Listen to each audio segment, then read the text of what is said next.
Esclerosis tuberosa es una enfermedad genética que puede afectar a múltiples órganos del cuerpo como son la piel, el riñón y el sistema nervioso central. Las manifestaciones más frecuentes de la enfermedad son manchas blancas, crisis convulsivas que pueden aparecer a cualquier edad, pero especialmente en la infancia. Los pacientes pueden tener otros problemas como dificultades del aprendizaje, trastornos de la conducta y desarrollo de tumores. Síndrome de Down. Suelen ser pasivos y dependientes pero testarudos. Tienen un retraso mental entre ligero y grave. A nivel del lenguaje presentan dificultades articulatorias, léxico reducido, problemas de producción y comprensión de preposiciones subordinadas. La pragmática es lenta. Síndrome de Edwards. Cara con un aspecto de congoja. La cabeza es pequeña y las orejas están mal formadas y se localizan más abajo de lo habitual. Otros posibles efectos son labio leporino, paladar partido, falta de pulgares, pies zambo, dedos de las manos unidos por una membrana y defectos cardíacos. No es frecuente que sobrevivan más de unos pocos meses. Los problemas más frecuentes en los niños que sobreviven son dificultades de alimentación, escoliosis, estreñimiento e infecciones. Presentan mucho retraso a nivel psíquico y motriz. Síndrome de Patau. No existe riesgo de que se vuelva a presentar en una misma familia. Presentan graves defectos cerebrales y oculares, defectos cardíacos, orejas malformadas y labio hendido o leporino o paladar partido. Menos del 20% alcanza a lograr el año de vida. El retraso mental es grave. Síndrome de Williams. Manifiestan déficit de atención, hiperactividad, pobres relaciones sociales, locuacidad, ansiedad excesiva y trastorno del sueño. Muchos niños con este síndrome tienen un bajo peso al nacer y son de corta estatura. Suelen desarrollar rasgos faciales de elfo o duende con cara alargada, nariz chata y orejas grandes. Es frecuente que tengan hipercalcemia, que son elevados niveles de calcio en la sangre, e hiperacusia. Síndrome de fragilidad del cromosoma X. Las personas con este síndrome tienen la cara alargada, orejas grandes, mandíbula inferior prominente y estrecha, hiperelasticidad de las articulaciones, pies planos y los hombres testículos más grandes de lo normal. Síndrome de Prader-Willi. Tienen retraso en el desarrollo psicomotor y problemas oculares, en especial estrabismo. Los problemas cognitivos oscilan de graves a moderados. Presentan errores en la articulación, problemas de voz y fluidez. Se vuelven muy obesos y si se les controla la comida reaccionan agresivamente. Síndrome de Angelman. Manifiestan retraso mental grave, ausencia de lenguaje oral y discursivo, movimientos atáxicos de marioneta, convulsiones y encefalograma anormal. Una característica particular es que existe en ellos una especie de sonrisa frecuente, acompañada de una conducta de felicidad y una expresión motriz de aleteo de manos.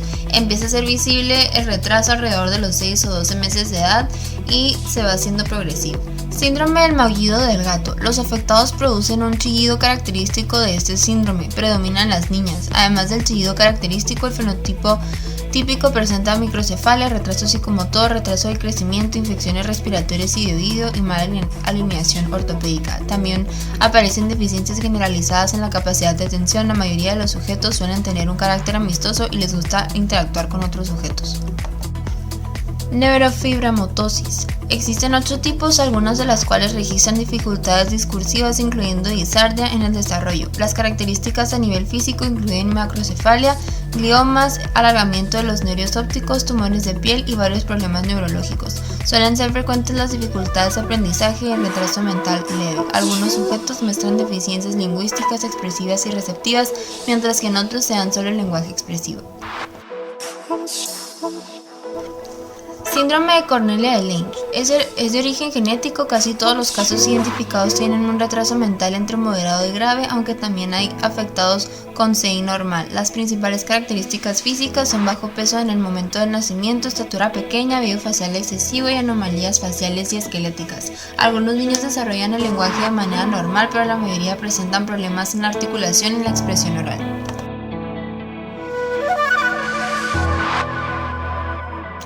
Enfermedad de Tay-Sachs. Afecta fundamentalmente el sistema nervioso central. El defecto básico es el déficit de la enzima necesaria para descomponer algunas sustancias grasas del cerebro y las células nerviosas. Los recién nacidos afectados son normales hasta los 5 meses de edad, presentan reducción del contacto ocular y el enfoque visual, llegando a desarrollar ceguera. Dejan de sonreír, de gatear, presentan hiperacusia, adoptan una postura de rana, el cráneo aumenta en más del 50% sin que exista hidrocefalia. Síndrome de Hurler.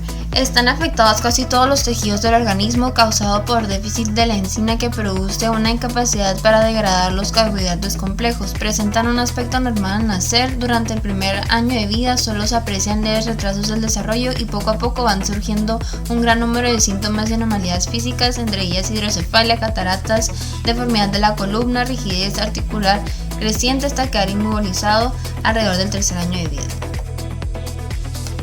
Fenilcetonuria es una enfermedad progresiva severa que puede producir retraso mental si no se trata a tiempo. Está causada por un déficit de la enzima del hígado.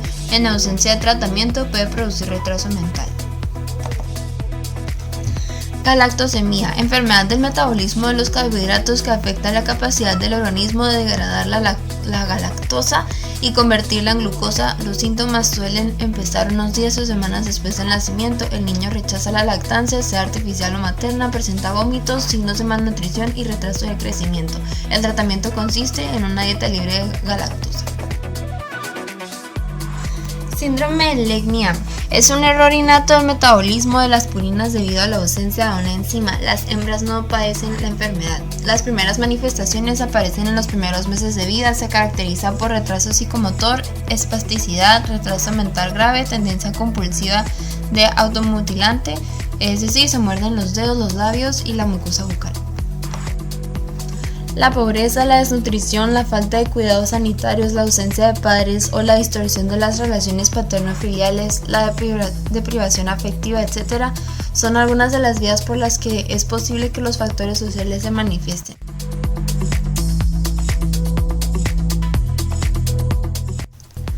Trastorno autista, presencia de un desarrollo marcadamente anormal o deficiente de la interacción y comunicación y un repertorio sumamente restringido de habilidades e intereses.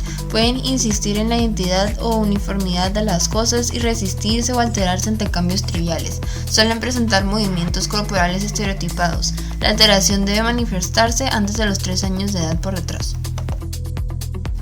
Trastorno de Rett. El trastorno de Rett se diferencia del trastorno autista en su proporción sexual característica y en el perfil de su déficit. Solo se ha sido diagnosticado en niñas. En ese trastorno se produce un patrón característico de desaceleración del crecimiento craneal, pérdida de habilidades manuales intencionales previamente adquiridas y aparición de una marcha y unos movimientos del tronco pobremente coordinados. Trastorno desintegrativo infantil se caracteriza por un patrón distintivo de regresión evolutiva que aparece por lo menos tras 2 años de desarrollo normal y antes de los 10 años. El niño experimenta una pérdida clínicamente significativa de habilidades adquiridas anteriormente, por lo menos en 2 de las siguientes áreas: lenguaje expresivo o receptivo, habilidades sociales o comportamiento adaptativo, control lesical o intestinal, juego de habilidades motoras. Trastorno de Asperger. Parece tener un inicio algo posterior al trastorno autista, o por lo menos se identifica más tardíamente. En educación infantil puede observarse retraso motor o la torpeza motora. Si presentan un retraso en el desarrollo, lo que sucede es que ese lenguaje adquirido siempre se forma tardía o anómala. Acaba por ser formalmente correcto o incluso demasiado correcto y formal. No se observan retrasos significativos en el desarrollo cognitivo, sin embargo tienen deficiencias importantes en la interacción social.